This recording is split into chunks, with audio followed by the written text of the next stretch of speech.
Owen sounded a little overly excited to get a deal done quickly. I could tell he was nervous. It was a good call. And I'm not saying your instincts aren't right on. But what happens next time if you're wrong? I mean, EOQ closes multi-million-dollar deals all the time. And it's pretty clear that Edward wants to believe you're some kind of business genius. You sure you want all that pressure? I don't think there's a problem with Edward taking Michael's advice. I didn't mean to sound like I'm against Michael weighing in on company decisions. I was just trying to warn him that after what happened today, Edward will definitely want him to take on more responsibility. Well, I feel confident that Michael will handle anything that Edward throws his way. Trial by fire is sometimes the quickest way to learn, right? Good point.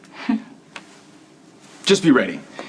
If you're okay being Edward's new star, things are going to get pretty intense, pretty fast. I'll see you guys in a few.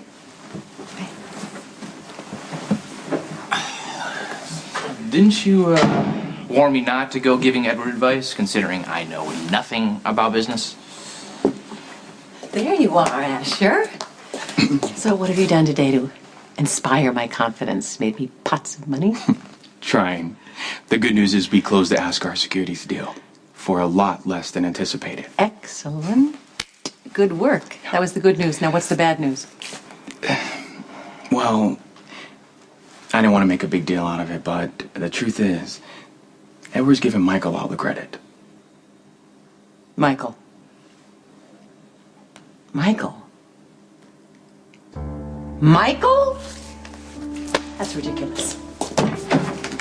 Oh, well, would you look at that? Isn't that sweet? You get a nice big office so you can close the door and play footsie with your little stripper. What a fabulous summer job. This is supposed to be my office. The door's closed and you didn't knock. And that makes it okay for you to have a nooner with a hired help on company time. I am so sorry, Mrs. Quartermaine. It was my fault, and I promise it No, will not Abby, it's fine. happen again. Look, if I want to kiss my girlfriend in my office, that's my business, not yours. You need to respect my privacy. Really? Really, get out of my office. Michael and I were in a relationship before we got this job.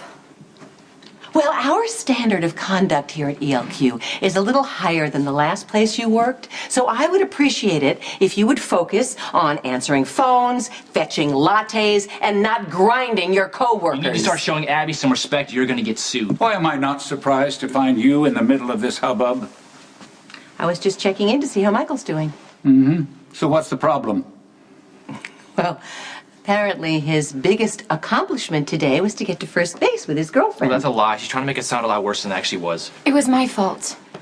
I gave Michael a quick little kiss. It was nothing more than that, but I realize it is inappropriate for the workplace. And I'm sorry. I promise it will never happen again. Nonsense.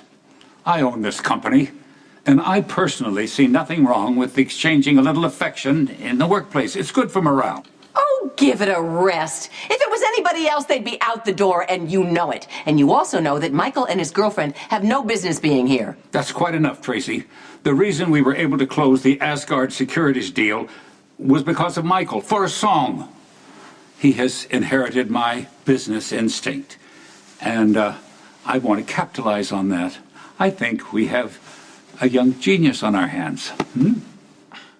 Did you just call this 19-year-old delinquent a genius? I would be happy to show you the numbers on the Asgard deal. You should see what we got it for thanks to Michael's instinct. Asher did most of the work on that deal. If you're looking for a rising star, I already found you one. Asher is a perfectly capable, intelligent young man, but he is no Quartermaine. Michael is an ex-felon whose only ambition up to this point was to be a mobster. He knows nothing about ELQ or any legitimate business for that matter. And you giving him a position of responsibility at ELQ makes you look like a doddering old fool and ELQ a joke.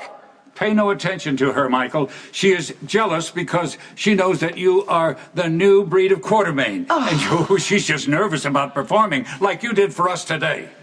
I think Michael will be the first to admit that he still has a lot to learn.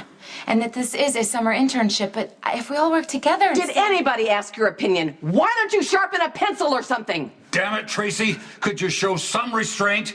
I'm sorry, my dear. It's okay. I will give you guys some privacy. No, I don't know if this is going to work. I'm not going to let anyone treat Abby like that. I don't care who Tracy thinks she is.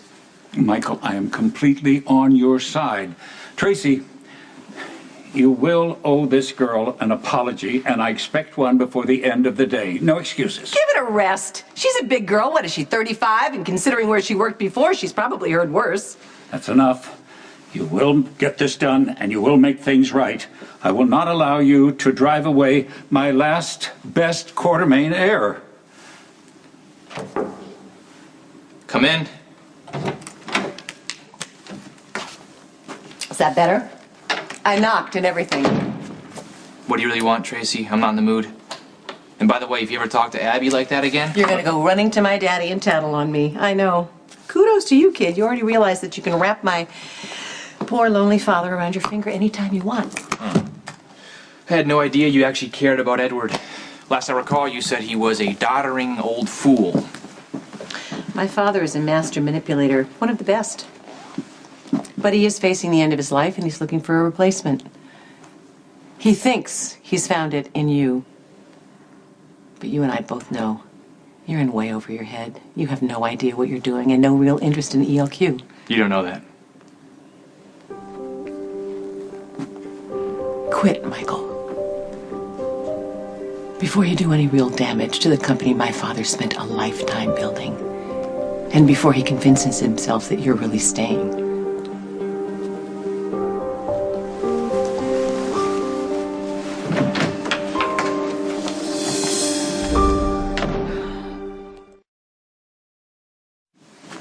Michael? Your golden boy is gone for the day, Daddy. You know, Tracy, I've always known that you were a poisonous snake. But that was a truly disgraceful display earlier, even for you. Not to change the subject, Anthony Zacchara accosted me earlier today. Zacchara? That fiend that was on the loose when poor Emily was killed? That's the one. What on earth would he want with you? He wanted to invest in ELQ. Well, that's the most ridiculous thing I've ever heard. I hope you told him he could go rot in hell. I did. Well, why would a murdering thug like Zacchara come to you with such a preposterous idea? He must be off his medication. Daddy, you let Michael in. It sends a message. We tolerate crime families here. Give it a rest, Tracy. Michael is a Quartermaine. Michael was a Quartermaine raised by a Corinthos. Daddy, you know, I think we ought to put a big neon sign in front of ELQ. Thugs Incorporated. It's a slippery slope, I'm just saying.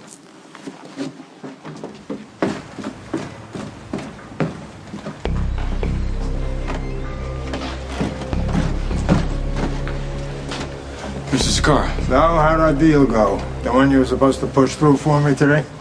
Unfortunately, it didn't happen. Edward was talked into a lower bid by his great-grandson, Michael. I thought you said the kid was going to be a summer intern or something. That was my initial understanding.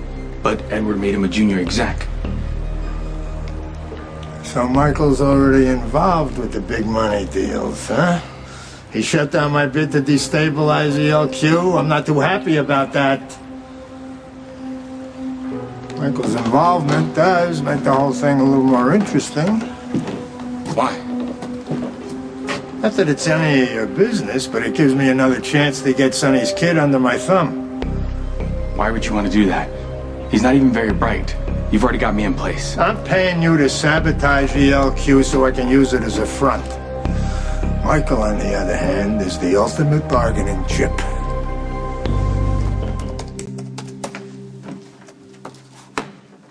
What do you want? The receptionist said that this was Michael's office. He's not here.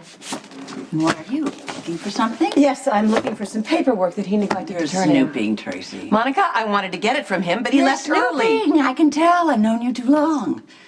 You are looking for something, and if you don't find it, you'll plant it.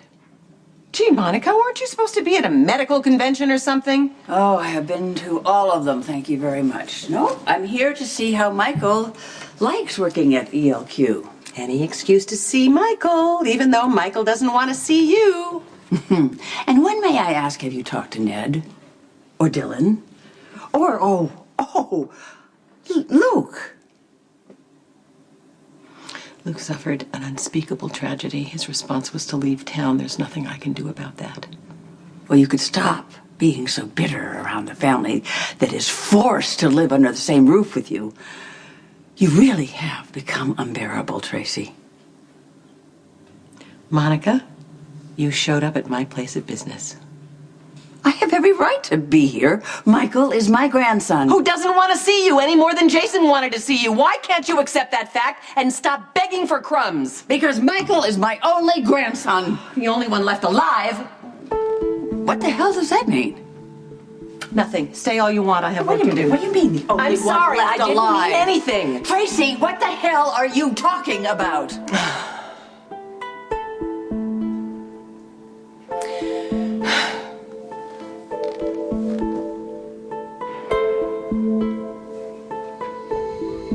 Jake wasn't Lucky's son. He was Jason's.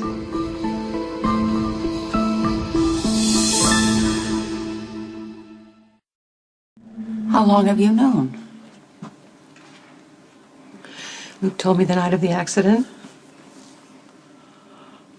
So Luke was the driver that killed my grandson. I'm so sorry. God, I can see it so clearly. I can see Elizabeth with Jake, that little kid with the blonde hair. Then he got older and I would watch him. He'd tag after his brother, just like Jason used to do with AJ. Why didn't I see it? Why didn't I say something? Elizabeth and Lucky and Jason agreed to keep Jake's paternity a secret to protect him from Jason's enemies. To protect him from his grandmother? And why did tell Luke instead of me? Lucky chose to deal with it differently. Yeah, yes, well, he chose to tell his family. Monica, I don't know why Jason does what he does. I don't understand him on any level. There was a time I really thought it was Jason's son. It was at that trial when Elizabeth was pregnant and it came out that they had slept together. But then the test came back and it said that the child was Lucky's. Well, sometimes mothers are compelled to lie about their child's paternity. Yeah, well, I certainly can't say anything about that after what I put Alan through. No, that's not what I meant. Oh, God. I'm the wrong person to have told you this. Well, you told me, and for that I'm grateful. Monica, it was a terrible accident. The devastation just doesn't stop. Luke's gone. I don't know if he's dead or alive. No, you don't care about that. I don't really care about much of anything at the moment.